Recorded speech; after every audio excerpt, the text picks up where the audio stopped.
Até o século XX, só existiam duas formas das empresas medirem o sucesso dos seus produtos e serviços. A primeira era monitorar as vendas, questionando por que as pessoas compraram, depois que tudo aconteceu. A segunda é se antecipar, fazendo pesquisas de mercado e perguntando a opinião delas sobre as mercadorias. Mas essa estratégia também é limitada, pois geralmente os consumidores dizem uma coisa e fazem outra.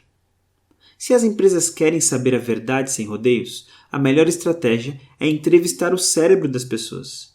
Pensando nisso, Martin Lindstrom escreveu o livro A Lógica do Consumo, que mostra como o neuromarketing, através de exames de neuroimagem, derruba diversos mitos sobre como nós compramos. A primeira pesquisa do livro questiona se aquelas advertências colocadas nos maços de cigarro, com fotos horríveis de pessoas doentes, são realmente eficazes para diminuir o tabagismo. As descobertas da neuroimagem mostraram que esses avisos não surtiam nenhum efeito e, na verdade, eram um grande desperdício de dinheiro. Outra revelação surpreendente foi que olhar para as advertências estimulava uma área do cérebro dos fumantes responsável pelo prazer, chamada de núcleos accumbens. Esse ponto do desejo incentivava as pessoas a fumarem mais, provando que as advertências assustadoras não eram só ineficazes, como tinham um efeito oposto ao pretendido. Em 1965, um consumidor típico se lembrava de 34% dos anúncios que via. Em 1990, esse percentual havia caído para 8%. Esse fenômeno pode ser explicado pela resistência causada pelo excesso de propaganda e falta de originalidade dos anunciantes. Nosso cérebro se tornou cada vez mais blindado contra a publicidade tradicional. Mas o que faz os consumidores lembrarem de um anúncio? Essa pergunta é importante, pois quanto mais pessoas se recordam, maior a chance de consumo no futuro. Um teste feito durante uma série de programas de auditório mediu a eficácia do tradicional merchandising, que usa a inserção de marcas durante o show para fazer propaganda. Se descobriu que quando a marca é inserida de forma natural na narrativa do programa, sem forçar a barra, a maioria das pessoas conseguia se lembrar depois. Mas quando a inserção foi artificial e forçada, era facilmente esquecida. Para funcionar, o merchandising precisa ser muito mais sutil e sofisticado do que simplesmente jogar produtos aleatórios na tela esperando que as pessoas comprem.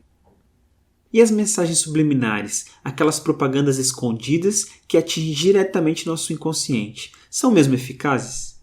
Muitos comentam sobre um teste feito no cinema há muitos anos atrás, onde colocavam imagens de garrafas de Coca-Cola entre cenas de um filme, numa velocidade tão grande que só podia ser captada pelo subconsciente. A lenda diz que as vendas de Coca aumentaram após o experimento, mas a verdade é que o autor da experiência confessou depois que tudo era uma farsa.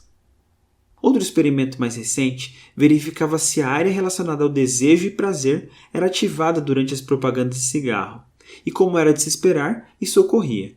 Porém, a descoberta mais interessante foi que ao serem expostos a imagens que remetiam ao cigarro, como Ferraris, que são patrocinadas por marcas de cigarro, cowboys ou camelos, o desejo de fumar foi maior do que quando viram os maços apenas. A explicação para isso é simples. Como essas mensagens subliminares não mostravam nenhuma marca, os fumantes não sabiam que estavam vendo uma propaganda e por isso baixaram a guarda, se tornando vulneráveis. Outra descoberta importante do neuromarketing foi o papel dos rituais na publicidade. Eles ajudam a formar ligações emocionais com marcas e produtos. Como os rituais e superstições têm um fundo totalmente emocional, nos ajudam a acreditar que com eles vamos ter mais controle sobre nossas vidas, o que é uma ilusão. O mundo imprevisível nos faz ter essa necessidade de controle, e os rituais têm o poder de reduzir nossa insegurança. Por exemplo, o que seriam das Olimpíadas sem os rituais, como a tocha olímpica? Sem as cerimônias de abertura, entrega de medalhas ou hino nacional, tudo perderia a graça, pois boa parte do que nos agrada no mundo dos esportes tem relação com os rituais. Da mesma forma, produtos e marcas que usam a mesma estratégia são muito mais grudentos, influenciando a forma como nós compramos. Foi feito um experimento baseado em neuroimagem para descobrir como o cérebro vivencia crenças e sentimentos religiosos, e a descoberta foi bem interessante. Nenhuma área específica é ativada. Não existe um ponto divino no cérebro, como para outras sensações, mas várias áreas trabalham de forma simultânea e coordenada, revelando que as experiências religiosas são muito mais complexas e interessantes do que parecem.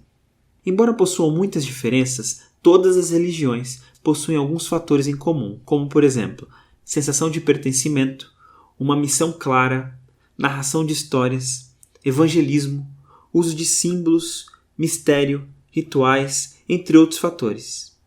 Você já reparou que as marcas mais famosas usam as mesmas estratégias? Espiritualidade e branding estão fortemente ligados. O que a ciência tem mostrado é que os produtos de maior sucesso são aqueles que têm mais em comum com as religiões. Durante exames de neuroimagem, ao mostrar figuras associadas a marcas como iPod, Harley Davidson ou Ferrari, o cérebro das pessoas registrava exatamente a mesma atividade que quando viam símbolos religiosos, mostrando a forte ligação entre marcas e religião. Como estamos pensando em comprar alguma coisa, uma espécie de conversa se inicia em nossa cabeça. Para agilizar o processo, nosso cérebro cria atalhos mentais, com respostas automáticas, os famosos marcadores somáticos. Baseados em experiências positivas e negativas anteriores, eles estão por trás da maioria das nossas decisões de compras e usam como ferramenta na tomada de decisões os 5 sentidos.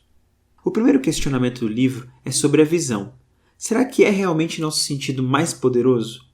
As pesquisas mostram que as imagens na propaganda se tornam muito mais eficazes quando associadas com outros sentidos, desde que as sensações combinem. É o chamado branding sensorial. Por outro lado, um shampoo com aroma de cerveja, por exemplo, tem um efeito contrário, gerando repulsa nos consumidores.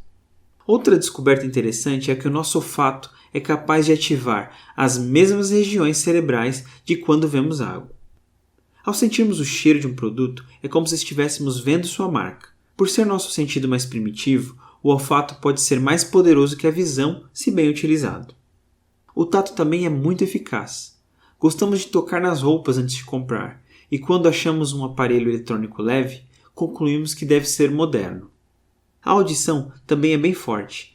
Toques de celulares e até o barulho de embalagens abrindo podem ser uma propaganda poderosa. Descobriram que a música clássica tocada em locais públicos pode até reduzir o vandalismo e os crimes. Atualmente, cerca de 20% da publicidade na TV usa conteúdo abertamente sexual. Mas será que o sexo realmente ajuda a vender? Um experimento separou os participantes entre 2 grupos, os que viam anúncios com conteúdo sexual e os que não viam. De forma surpreendente, o primeiro grupo não teve mais facilidade para lembrar das marcas que o segundo grupo. Aparentemente, o sexo não vende nada além de si mesmo. Isso ocorre porque essas propagandas roubam a atenção dos telespectadores, sendo uma péssima distração. É o que os pesquisadores apelidaram de efeito vampiro. Outra pesquisa testou se propagandas com atores e atrizes com uma beleza fora do comum ajudam nas vendas. O que se descobriu é que, da mesma forma que nos anúncios de conteúdo sexual, a beleza extrema rouba a atenção, além de desestimular pessoas comuns, pois faz o comercial parecer artificial demais e não gera identificação com o público-alvo. Esse foi o livro A Lógica do Consumo, de Martin Lindstrom. Um abraço e sucesso!